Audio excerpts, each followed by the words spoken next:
નમસ્કાર. એફઆઈઆર વિશે તો લગભગ બધા જ જાણે છે, ખરું ને? કોઈ પણ ગુનો બને એટલે પહેલું પગલું હોય છે એફઆઈઆર. પણ એ પછી શું?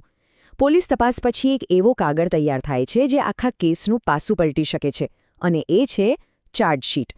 તો ચાલો આજે આ ચાર્જશીટના રહસ્યને જરા ખોલીને સમજીએ. તો સવાલ સીધો છે. જો એફઆઈઆર કોઈ વાર્તાની શરૂઆત છે, તો પછી આ ચાર્જશીટ શું છે? એ ક્યારે આવે અને કાયદાની દુનિયામાં એનું વજન કેટલું છે? ચાલો આ બધા જ સવાલોના જવાબ એકદમ સિમ્પલ ભાષામાં સમજીએ. તો સૌથી પહેલા ચાર્જશીટનો પરિચય. ચાલો જોઈએ કે આ ચાર્જશીટ આખરે છે શું. એકદમ સાદા શબ્દોમાં કહીએ તો ચાર્જશીટ એટલે પોલીસનો ફાઇનલ ઇન્વેસ્ટિગેશન રિપોર્ટ. એટલે કે જ્યારે પોલીસની આખી તપાસ પૂરી થઈ જાય ને ત્યારે એ લોકો એક ફાઇનલ રિપોર્ટ બનાવે અને કોર્ટને આપે.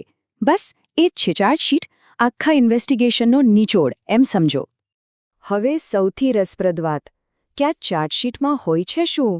જુઓ, એમાં આરોપીનું નામ તો હોય જ, પણ સાથે સાથે ગુનો કઈ રીતે થયો એની આખી ડિટેલ્સ, પોલીસે શું શું પુરાવા ભેગા કર્યા, કોણ કોણ આ કેસમાં સાક્ષી બનશે અને સૌથી અગત્યનું કઈ કલમો હેઠળ કેસ ચાલશે, આ બધું જ એની અંદર લખેલું હોય છે. તો આનો મતલબ શું થયો? એકદમ સિમ્પલ. ચાર્જશીટ એટલે પોલીસ જાણે કોર્ટને ઓફિશિયલી કહી રહી છે કે સાહેબ, અમારી તપાસ હવે પૂરી. અમારી પાસે આટલા પુરાવા છે જેના આધારે કેસ કોર્ટમાં ચાલી શકે છે. હવે બધું તમારા હાથમાં. ચાલો હવે બીજા મુદ્દા પર આવીએ, સમય મર્યાદા અને અધિકારો.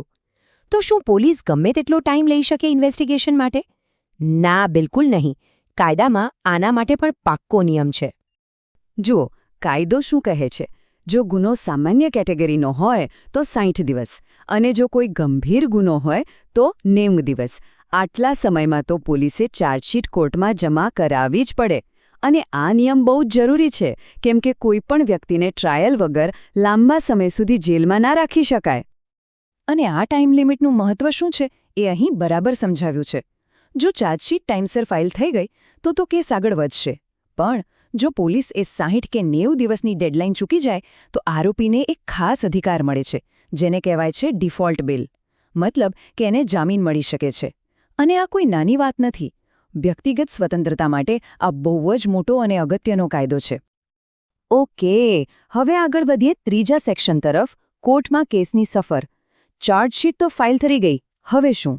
બસ અહીંથી પોલીસનો રોલ મોટે ભાગે પૂરો થાય છે અને અસલી ખેલ શરૂ થાય છે કોર્ટમાં. તો કોર્ટમાં પ્રોસેસ કેવી રીતે આગળ વધે છે? સૌથી પહેલાં તો કોર્ટ ચાર્જશીટને સ્વીકારે, પછી એના આધારે આરોપી પર કયા કયા આરોપો લગાવવા એ નક્કી થાય. આને કાયદાની ભાષામાં કહેવાય ચાર્જ ફ્રેમ કરવા. એકવાર ચાર્જ ફ્રેમ થઈ જાય એટલે કેસની ટ્રાયલ શરૂ. વકીલોની દલીલો ચાલે, સાક્ષીઓની જુબાની લેવાય, પુરાવા રજૂ થાય, અને આ બધું પત્યા પછી છેલ્લે કોર્ટ પોતાનો ચુકાદો આપે. અને હવે સૌથી છેલ્લો અને સૌથી અગત્યનો મુદ્દો, એક મહત્વપૂર્ણ સ્પષ્ટતા. લોકો ચાર્જશીટને લઈને એક બહુ મોટી ભૂલ કરે છે. ચાલો એને ક્લિયર કરીએ. આ વાત પર ખાસ ધ્યાન આપજો. ચાર્જશીટ ફાઇલ થઈ એનો મતલબ ફક્ત એટલો જ છે કે પોલીસને લાગે છે કે એમની પાસે કેસ ચલાવવા માટે પૂરતા પુરાવા છે. બસ. એનો મતલબ એવો જરાય નથી કે આરોપી ગુનેગાર સાબિત થઈ ગયો. યાદ રાખજો, આ માત્ર એક આરોપ છે, ચુકાદો નથી. અને આ જ સૌથી મોટી વાત છે. કોઈ વ્યક્તિ ગુનેગાર છે કે નિર્દોષ એ નક્કી કરવાનો હક ફક્ત ને ફક્ત કોર્ટનો છે. પોલીસનું કામ છે તપાસ કરવાનું અને પુરાવા ભેગા કરવાનું. ન્યાય કરવાનું કામ તો કોર્ટ જ કરે છે. તો આજે આપણે ચાર્જશીટની આખી પ્રોસેસને સમજવાનો પ્રયત્ન કર્યો. એ શું છે, એની ટાઈમ લિમિટ શું છે અને એનો અસલી મતલબ શું છે. આખી વાતનો સાર એટલો જ કે ચાર્જશીટ એ પોલીસનો રિપોર્ટ છે, કોર્ટનો ચુકાદો નહીં. તો પછી અંતે સવાલ એ થાય કે એફઆઈઆર અને ચાર્જશીટ વચ્ચેનો મેઇન ફરક શું છે? સિમ્પલ શબ્દોમાં કહીએ તો એફઆઈઆર એ કેસની શરૂઆત છે અને ચાર્જશીટ એ તપાસનો અંત અને ટ્રાયલની શરૂઆત. આના પર વધુ ડિટેલમાં ચર્ચા કરીશું આપણા આવનારા વિશ્લેષણમાં. અમારી સાથે જોડાવા બદલ ખૂબ ખૂબ આભાર.